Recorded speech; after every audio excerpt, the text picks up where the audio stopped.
Di luar sana ribuan setahun murtad di Indonesia. Ribuan orang murtad per tahun. Pertumbuhan gereja 5 tahun terakhir di Indonesia 380% per tahun. Pertumbuhan masjid hanya 180. Saya bicara selalu pakai data karena saya orang akademisi. Kelemahan umat Islam ada 5. 1. Suka bicara tapi tidak punya data. Kedua, suka mengeluarkan statement tapi tidak punya argumen. Yang ketiga, suka berdebat tapi tidak berbuat. Yang keempat, suka berkumpul tapi tidak punya kesimpulan. Yang kelima, suka kerumunan tapi tidak punya keputusan.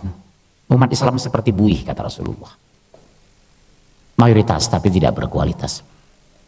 Shalom sobat-sobat yang diberkati Tuhan, salam jumpa kembali di kesempatan yang baik ini.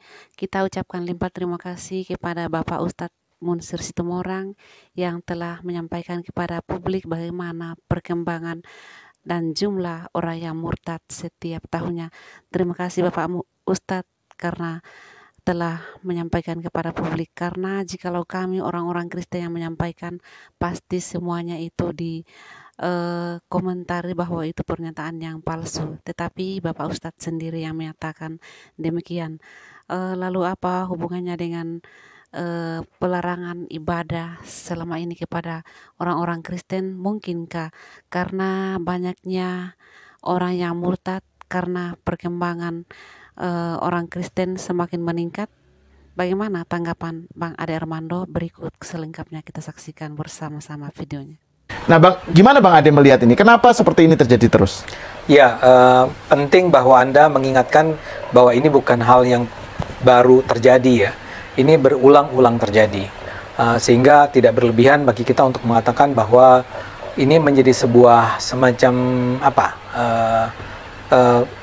tren atau tendensi ya bagi kelompok-kelompok Islam yang mungkin bisa disebut apakah konservatif ya ataukah tidak toleran, itu untuk senantiasa bereaksi secara konfrontatif ketika ada teman-teman beragama Kristen. Kenapa saya menyebut Kristen ya, karena memang saya tidak ingat bahwa kasus serupa terjadi pada misalnya mahasiswa atau masyarakat Buddha atau Hindu atau Konghucu barangkali ya.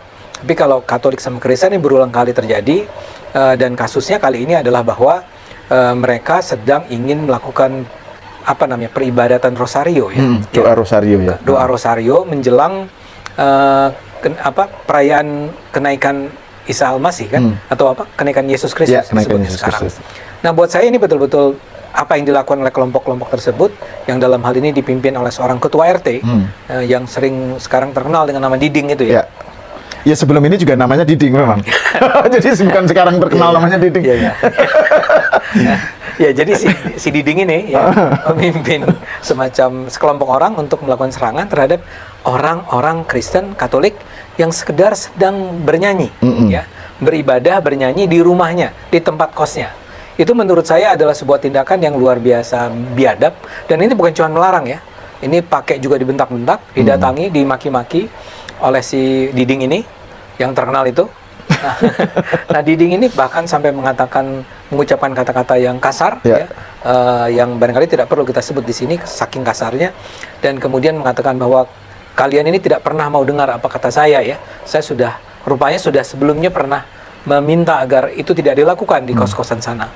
Tapi kemudian ada juga sebagian dari orang-orang yang datang itu membawa golok ya, dan bahkan membacok dan menyabit lah paling tidak ya, sampai kan kita lihat tuh ada korban-korban yang luka-luka karena serangan tersebut. Dan pelakunya nggak bisa mengelak karena ada videonya kan ya, ada videonya yang beredar gitu. Ada videonya, tapi yang terpenting adalah bayangkan orang-orang Kristen ini, Katolik ini, mahasiswa-mahasiswa Katolik ini hanya sekedar sedang melakukan peribadatan, menyanyikan rosario. Nggak ada sesuatu yang lebih jauh dari itu. Misalnya apakah suaranya terlalu keras, apakah ini menggunakan speaker toa keluar mengganggu. Ini nggak sedang menyanyi di dalam kosnya. Ya barangkali terdengar keluar, so what gitu kan. Betul. Ya. Tapi ini saja sudah cukup untuk membuat Diding dan kawan-kawan ini marah. Menurut saya ada sesuatu yang serius ya terjadi di kalangan kelompok-kelompok Islam ini, dan ini tidak hanya terjadi di Ini Tangerang Selatan kan Ya, ya? di Setu Babakan. Di Setu Babakan, kita juga dengar dulu pernah ada di Lampung, pernah ada di Cinere, pernah ada di Bogor, di berbagai tempat lainnya. Jadi ini bukan sesuatu yang hanya berlaku khusus di sebuah tempat. Ini adalah sebuah gejala yang berulang-ulang terjadi di banyak tempat oleh pelaku-pelaku yang berbeda-beda, tapi mereka memiliki kesamaan kebencian terhadap umat Katolik atau umat Kristen atau umat non-Muslim lainnya. Menurut saya itu harus memang bersama-sama kita tolak ya. Karena itu kami di PIS merasa perlu untuk menyampaikan pernyataan bahwa kami mengecam itu semua, kami mengutuk itu semua. Nah, itu kan di pernyataan PIS yang segera keluar setelah kejadian ya, Bang, kan menuntut supaya pihak aparat bertindak tegas kan. Dan sekarang kan sudah ada good news lah ya, bahwa polisi sudah langsung tersangkakan si pelakunya ya. Diding dan kawan-kawannya ya kan jadi tersangka, dan meskipun PIS menuntut supaya dikenai pasal berlapis kan sekarang ya tanda kutip hanya 5 tahun ancamannya. Menurut Bang Ade gimana kita melihat kesigapan aparat saat ini ya? Biasanya kan nggak sigap. Sekarang ini sigap. Sigap menangkapnya ya.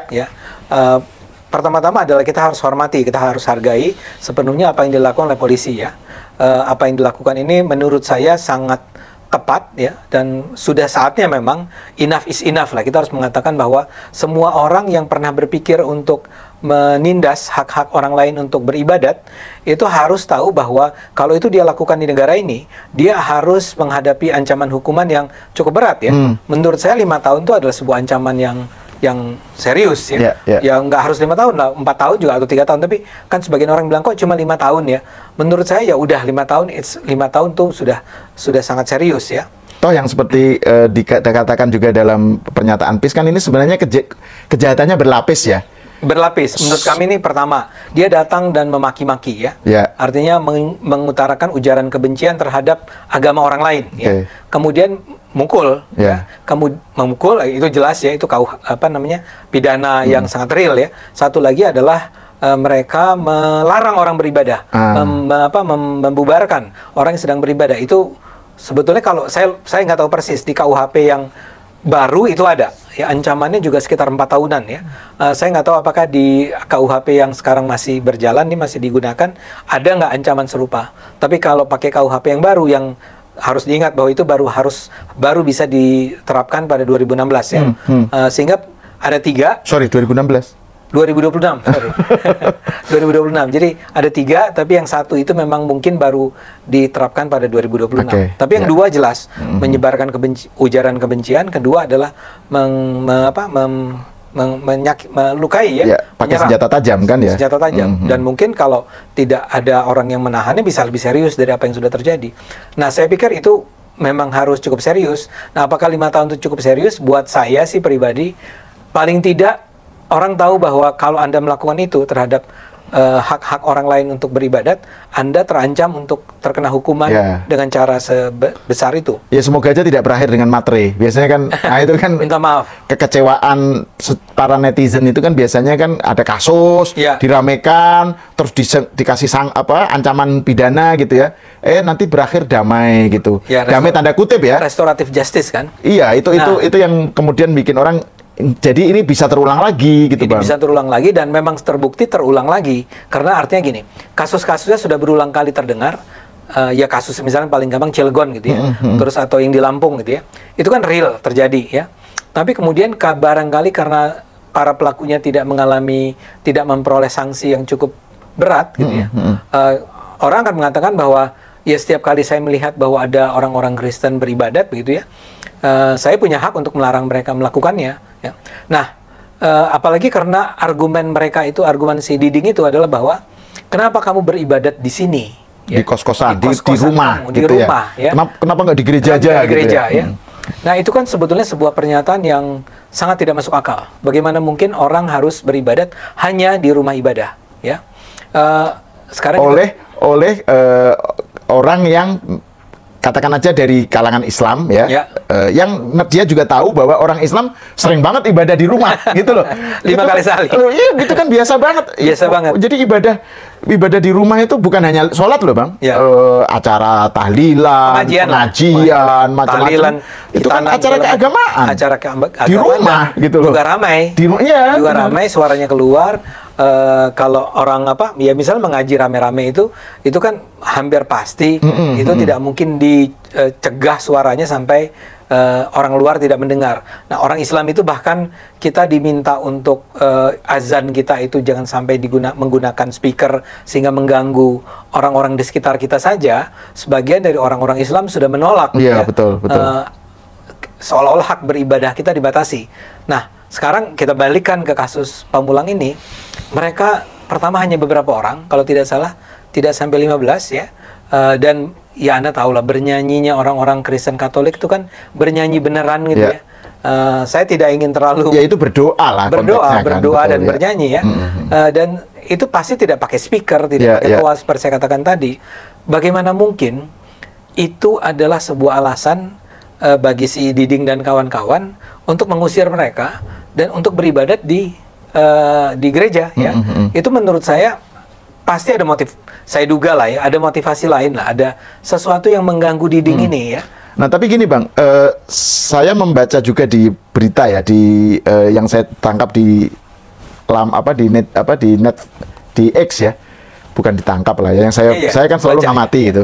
Nah itu ada berita bahwa sebelum atau setelah ketegasan polisi tadi itu kan ada pernyataan dari Kemenak. Nah ini juga perlu kita bicarakan ini. Kemenak Tangsel minta supaya ini masalahnya bukan soal ibadahnya tapi lokasinya.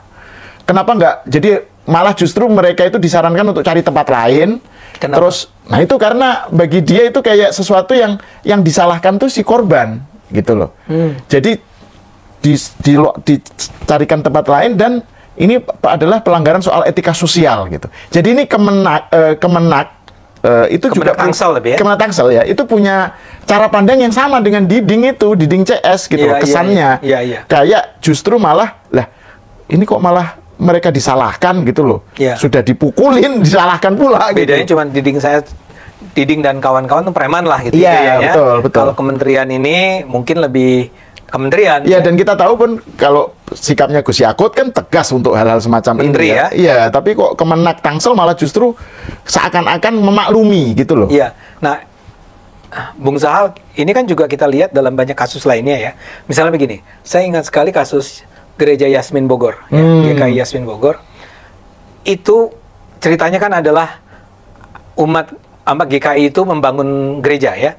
Semua sudah selesai, udah dapat IMB, udah dapat support dari masyarakat setempat semula ya. Tapi kemudian belakangan diprotes ya, entah oleh siapa. Ya mungkin ada yang support tapi ada juga yang tidak support. Yang support itu sudah memenuhi, kalau nggak salah kan berapa 60 tanda tangan ya, kalau nggak salah kan itu sudah mereka peroleh, tapi ada juga yang protes ya. Nah akhirnya tapi yang menang tuh yang protes. Memang akhirnya pihak pimpinan daerah Bogor itu berhasil mencarikan lokasi lain. Tapi kan artinya begini, di tempat asli yang sebetulnya sah itu karena ada yang protes, mereka terpaksa pindah. Ya. Padahal pembangunan sudah dimulai. Dan haknya lebih terjamin sebenarnya kan di tempat yang asli kan gitu. Karena yang di tempat yang baru ini kan sebuah lokasi yang disediakan oleh pemerintah daerah Bogor. Dicarikan ya. Tapi kan indikasi bahwa pemerintah kok kalah gitu kalah. Ya. Kenapa harus mengikuti, menerima gugatan dari orang-orang yang tidak toleran ini ya. Dan ini kan sebetulnya tidak adil karena kemudian pihak yang mengelola atau yang mendirikan gereja di Yasmin itu aslinya merasa bahwa we are being treated unfairly ya. Karena gue sudah menjalankan semua kewajiban yang harus saya laksanakan, tapi kemudian kalian meminta kami untuk pindah ke nggak jauh-jauh amat ya.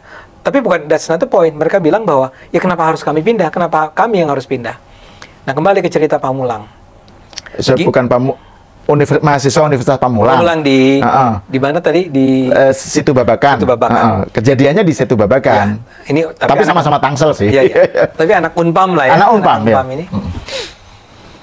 Dia melakukan kesalahan atau tidak? Mereka melakukan kesalahan atau tidak? Itu pertanyaan pertama. Tidak. Ya. Jadi kenapa mereka harus pindah? Karena ada orang-orang di daerah tersebut yang merasa tidak nyaman. Kenapa mereka merasa tidak nyaman? Nggak ada. Nggak ada alasannya. Ini hanya karena kalian Kristen adalah minoritas, kami Islam adalah mayoritas. Ya. Dan dari yang mayoritas itu barangkali juga cuma sebagian yang keberatan. Mungkin orang-orang lain malah senang mendengar di tetangganya menyanyikan lagu-lagu rohani kan. Kita nggak pernah tahu ya. Dan lagi pula itu juga nggak penting. Yang penting adalah si teman-teman dari mahasiswa Universitas Pamulang ini sudah menjalankan kewajiban mereka dengan benar. Ya. Artinya mereka tidak melanggar hukum apapun. Kenapa menurut si Kemenak itu ada etika sosial yang terlanggar kalau si mahasiswa-mahasiswa ini masih melakukan rosario itu di tanah kos-kosannya itu, mereka, di kos-kosan mereka. Di mana pelanggaran etik? Etik apa yang dilanggar di situ? Hanya karena mereka menyanyikan lagu-lagu itu yang menjelang ini kan kita besok ya, kenaikan Yesus Kristusnya kan besok. Ini kan nggak sepanjang tahun juga gitu ya. Even kalau sepanjang tahun juga nggak ada masalah gitu ya. Tapi ini juga cuman sekarang. Kenapa sampai harus dikatakan ini demi etika sosial mereka harus pindah? It doesn't make sense. Itu sama sekali tidak masuk akal. Dan kita harus menyatakan bahwa Pak Menteri Agama, Pak Yakut, tolong dong ini ada semacam sosialisasi lah kepada para pejabat di tingkat yang lebih rendah agar mereka betul-betul bisa menghormati semua agama. Ingat loh, Pak, kalau nggak salah Pak Yakut yang bilang kan, saya ini bukan Menteri Agama Islam ya, saya ini Menteri semua agama. Gus Lukman, Pak Lukman, tapi sebelumnya Yakut juga ngomong begitu. Begitu kan? Tapi kan poinnya kan ini seperti yang tadi kita bahas Bang ya. Jadi kenapa kita perlu mengapresiasi kesigapan gercepnya polisi? Karena kan biasanya itu pihak pemerintah atau aparat atau dalam hal ini Kemenak itu ngikuti narasi si kaum intoleran gitu loh. Suruh pindah, yaudah pindah aja deh kamu daripada bikin ribut gitu. Nah, dengan adanya ketegasan ini kan semoga aja tidak berakhir dengan bikin kecewa ya. Tapi ketegasan ini adalah bisa menjadi sinyal lah gitu. Kalau ada pelaku intoleran semacam ini, mereka tidak bisa lepas tangan gitu. Tidak bisa terus kemudian berlenggang kangkung gitu. Pasti dihukum. Nah, tapi ini Bang, tadi kan Bang Ade nyebut soal kenapa mereka terganggu? Ya nggak ada penjelasan gitu kan. Tapi kan di dalam yang sering kita bicarakan juga, tapi juga di dalam pernyataan PIS kan disebutkan salah satu yang menjadi alasan kenapa ada sekelompok orang Islam terganggu dengan ibadah orang lain itu kan karena pemahaman mereka ya. Pemahaman mereka terhadap agama lain, pemeluk agama lain yang katakan aja ini Kristen fobia atau apa gitu ya. Fobia terhadap simbol-simbol Kristen, simbol-simbol Katolik. Bahkan misalnya dulu kita tahu lah ada Ustadz Abdul Somad ngomong soal salib. Ada soal salib itu ada jin kafir. Terus Rizik Syihab juga bilang soal susternya siapa, bidannya siapa gitu kan tentang Yesus. Itu kan artinya memang ada sesuatu, ada yang salah ini dengan dengan pengajaran keislaman di sebagian kalangan umat Islam Indonesia yang masih melihat agama lain, pemeluk agama lain itu sebagai ancaman, sebagai musuh, sebagai sesuatu yang fobia lah gitu. Sementara sebetulnya kan kalau kita Anda adalah orang yang dari pesantren, Anda belajar di Universitas Islam kan, ya. Anda tentu bahkan dengan mudah akan bercerita tentang bagaimana Nabi Muhammad itu, nabinya orang Islam itu selalu mengingatkan kita umat Islam untuk menghormati orang-orang Kristen, dan jangan pernah lupa tentang cerita-cerita bagaimana umat Kristen itu membantu umat Islam ketika umat Islam sedang menghadapi pemusnahan, persekusi di Mekah ya. Di Mekah kan. Yang bantu malah justru Raja Ethiopia. Raja Ethiopia yang adalah beragama Nasrani lah. Betul. Dan yang menarik itu Bang, itu cerita yang juga bagian dari situ ya. Jadi kan itu sebagian sahabat kan pindah oleh Nabi diminta untuk hijrah ke Habsyi ya, ke Ethiopia. Terus sebagian dari sahabat itu masuk Kristen. Terus ketika pulang kembali kan sudah aman gitu, balik lagi dia nggak pulang. Itu Nabi nggak ada masalah gitu loh. Sama sekali. Sudah silakan kalau mau Kristen. Nah, terus hal lain juga kan yang saya kira juga mungkin menunjukkan betapa tolerannya Nabi dan betapa tidak fobianya Nabi terhadap Kristen ya, terhadap agama lain adalah itu peristiwa delegasi Kristen Najran yang datang ke Madinah. Betul. Terus kemudian pengen debat dengan Nabi, debat teologi dengan Nabi di Masjid Nabawi, di Masjid Nabi. Terus pas waktunya misa, waktunya ibadah mereka mau misa di masjid itu. Diizinkan Nabi, situ aja di misa di situ. Para sahabat beberapa nggak boleh katanya. Jangan di sini katanya. Tapi Nabi ya udah biarin aja gitu. Itu artinya belum. Wong beribadah misa di masjid aja dibolehkan Nabi, ini kok orang berdoa rosario di kos-kosannya sendiri kok terganggu gitu loh. Iya, dan ya saya sih percaya betul dengan apa yang Anda ceritakan tadi, dan saya percaya betul kalau Nabi ini ada, dia akan mengatakan silahkan. Kalau masih hidup sekarang gitu ya. Masih hidup sekarang. Bukan kalau Nabi ini ada. Nah, cuma sekarang satu hal yang saya selalu tunggu dalam kasus-kasus semacam ini adalah sikap dari Majelis Ulama Indonesia. Betul. Dan karena selama ini setiap kali ada kasus-kasus pertikaian karena perbedaan agama semacam ini, kita hampir-hampir tidak pernah mendengar, koreksi saya kalau saya salah ya, tapi seingat saya, kita tidak pernah mendengar tuh MUI menyatakan apa. Padahal kan namanya juga Majelis Ulama, dia tidak punya sebuah otoritas hukum formal. Tapi kalau dia mengatakan sesuatu, ya misalnya saja dalam kasus ini dia seperti Nabi tadi ya, mengatakan kepada para pemeluk Kristen untuk silahkan beribadat saja di Masjid Nabawi ini, nggak apa-apa kok gitu ya. Nah, kalau saja Majelis Ulama juga menjadi pihak yang melakukan hal serupa dan mereka bilang silahkan ya, dan tolong wahai umat Islam, kami berharap jangan mengganggu hak-hak teman-teman saudara-saudara umat Kristen atau umat Buddha atau umat Hindu atau Konghucu atau siapapun untuk beribadat, karena mereka punya hak yang sama dengan umat Islam untuk berkomunikasi, memuja Tuhannya ya. Kalau saja keluar ya pernyataan semacam itu datang dari Majelis Ulama Indonesia, saya yakin ke depan apa yang Anda khawatirkan tadi ya, yang Anda mengatakan bahwa seolah-olah kok tidak ada efek jerah sih ya, kok orang seperti tidak pernah belajar dari pengalaman-pengalaman sebelumnya sih. Kalau saja itu dilakukan, saya yakin akan terjadi tuh. Orang akan paling tidak saling mengingatkan, atau misalnya dengan mudah beginilah, bila itu terjadinya di lingkungan rumah saya ya, saya bisa mengatakan ingat apa yang dikatakan oleh MUI, jangan melakukan ini. Kalau sekarang kan saya cuma bisa bilang ingat apa yang dikatakan oleh Sahal kan. Bagi tetangga-tetangga saya barangkali nggak punya legitimasi ini kelembagaan gitu ya. Sementara kalau harusnya kan MUI ini untuk ini kan soal-soal yang mengoyak kebangsaan ya, mengoyak persaudaraan Indonesia untuk semua gitu ya, mengoyak peace lah gitu. Mungkin MUI akan lebih otoritatif di mata masyarakat dibandingkan Menteri Agama. Kalau Menteri Agama yang ngomong, ya Menteri gitu kan, Menteri itu orang birokratis lah, dia punya posisi birokratis tertentu, sehingga dia harus ngomong begitu. Tapi kalau MUI yang bicara, ya tadi ya itu akan jauh lebih berpengaruh, saya yakin. Soalnya kesannya gini ya, MUI itu mereka itu kadang-kadang lupa dengan I-nya. I-nya itu Indonesia loh. Bukan I apa nggak jelas Islam. Itu atau Islam ya. Kalau ulama Islam redundant lah ya.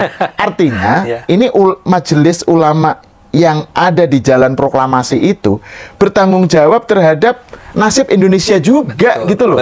Dan yang dipertaruhkan dalam kasus ini adalah kalau pakai istilahnya Mas Anies Baswedan itu adalah tenun kebangsaan. Nah, saya pakai istilah Mas. Saya rasa memang kita harus mulai menyebut-nyebut Mas Anies Baswedan itu istilah bagus kan, tenun kebangsaan. Ini terkoyak gitu loh. Jadi wajar kalau kita menuntut MUI untuk bersuara dong. Yang saya lihat kemarin suara terbaru MUI itu malah soal nikah beda agama itu, yang meskipun itu saya nggak tahu mahal ini. Mahal ini Kiai Haji Khalil Nafis bilang wah, padahal ya itu juga problematis ya. Pernyataan semacam itu juga problematis, menganggap zina lah macam-macam itu judgmental gitu loh. Betul. Nggak patut lah menyatakan semacam itu gitu. Tapi untuk hal yang justru penting MUI bersuara, malah nggak bersuara gitu loh. Betul. Dan ini kan menyangkut lagi-lagi bukan cuma umat Katolik di sana ya, bukan cuma mahasiswa Unpam ini, tapi ini adalah sesuatu yang kalau dinyatakan itu akan berdampak secara nasional. Tadi saya ulang, kejadian ini tidak hanya berlangsung di di mana namanya, di Setu Babakan. Ini bukan yang pertama kali lah. Bukan pertama kali, tapi juga di Lampung, tapi juga di Lubuk Linggau, gitu loh ya. Dan kita khawatir ini akan terjadi lagi gitu ya. Kita khawatir begitu, dan kita khawatir kenapa ini tidak terdengar lagi kasus-kasus serupa dalam frekuensi waktu yang lebih sempit gitu ya. Itu lebih karena orang akhirnya, teman-teman Kristen dan Katolik atau juga mungkin Buddha dan Hindu dan Konghucu itu memilih ya udahlah, kita sebaiknya menahan diri untuk melakukan ibadah. Bayangkan menahan diri untuk melakukan ibadah karena bisa menimbulkan reaksi yang tidak pantas. Nah itu Bang, itu poin menarik itu, karena kan juga ada nyinyiran ya yang saya baca di X ya. Udahlah, minoritas tahu diri lah gitu. Jadi itu kayak semacam apa ya, bahwa mereka itu nggak usah menuntut haknya secara setara. Yeah. Haknya sebagai warga negara secara setara. Toh kalian minoritas gitu. Yeah. Oh, kalian bisa beribadah, bisa tinggal di Indonesia aja udah beruntung, harus bersyukur. Ini kan narasi yang sebenarnya juga orang Islam sendiri akan mengecamnya kalau itu terjadi terhadap mereka. Seperti contohnya misalnya di India. Kan fundamentalis Hindu melakukan persekusi terhadap minoritas Islam. Gitu loh, di sana gitu. Jadi itu kan kita kan sebagai orang Islam yang di Indonesia itu kesel gitu. Tapi kita melakukan, orang Islam bukan kita lah. Sebagian orang Islam melakukan hal yang sama gitu loh. Terus tadi pakai argumen tahu diri lah gitu loh. Kalian tahu diri lah gitu. Itu kan kalau sebagai minoritas pasti ini banget gitu loh, apa? Sedih banget kok bisa begitu gitu loh ininya. Nah, itu menurut saya memang mungkin kita Cokro, PIS, teman-teman lain di luar sana juga bisa tetap memandang MUI sebagai sebuah lembaga yang punya otoritas, ya. Bukan otoritas hukum formal, tapi otoritas dalam hal pendapatnya, ya. Karena memang diisi oleh banyak ulama atau kiai yang memiliki kemampuan atau pengetahuan yang cukup kan di sana. Nah, kita bisa berharap, kita bisa mendorong ini, karena kelihatannya masyarakat ini tidak kunjung belajar, ya. Apa yang terjadi ini untung rame, dan untung ada video rekamannya. Betul. Video rekaman itu yang ketika si Pak RT marah-marah dan memaki-maki itu tersiar dengan luas kan. Begitu itu terjadi, kalau nggak salah tadi malamnya, itu paginya tuh sudah menyebar luas ya. Kemudian wawancara dengan korban-korban yang terkena tusukan, ada juga orang Islam lah, karena yang ketika dia berusaha melerai, dia berusaha membantu saudara-saudara Kristennya itu, tapi dia juga kena, ya. Itu ada, jadi beberapa. Kalau saja tidak terjadi maki-maki yang luar biasa itu, dan tidak ada rekamannya, dan tidak ada penusukan, barangkali tidak ada luka dan seterusnya, bisa jadi apa yang tadi Anda katakan bahwa ini dengan segera berbeda dengan waktu-waktu sebelumnya, ini dengan segera menimbulkan reaksi yang sangat cepat, bisa jadi juga tidak terjadi, ya. Dalam arti barangkali akan responsnya lebih lambat kalau saja tidak terjadi sesuatu yang luar biasa seperti yang viral ya. Yang viral tidak ada viral itu, jadi polisi juga cepat gitu ya bertindak. Karena orang bilang no viral no justice. Ini kembali terbukti. Ya, oke, ya semoga aja kita ke depan ini ya tidak terjadi lagi lah gitu. Ya, dan kita bisa meminta teman-teman penonton semua, yuk sama-sama yuk kita juga ajarin teman-teman kita, saudara-saudara kita nggak boleh orang rekan-rekan Kristen, Katolik, Hindu, Buddha, ya bahkan sebetulnya yang Konghucu, ada Konghucu, ada apa namanya penghayat kepercayaan ya, dan bahkan juga agnostik dan seterusnya, itu adalah saudara-saudara kita di Indonesia sebangsa yang harus kita cintai, kita jaga, kita harus beri ruang yang sama dengan diri kita dalam hal misalnya beribadat. Itu yang harus ada di kepala kita. Ya. Jadi itulah prinsip golden rule ya. Golden rule. Prinsip emas itu Bang ya. Jadi jangan melakukan sesuatu ke orang lain yang apabila kita yang terkena, kita sendiri nggak suka gitu loh. Betul. Jadi itu harusnya kita terapkan dalam hubungan antar agama ya. Oke, terima kasih Bang Ade Armando, pemirsa. Sampai di sini dulu, kita berjumpa lagi di episode selanjutnya. Ya, demikianlah saudara, apa yang telah disampaikan oleh Pak Munsir Tumorang. Silakan publik yang menilai, silakan kita semua berpikir positif tentang hidup beragama.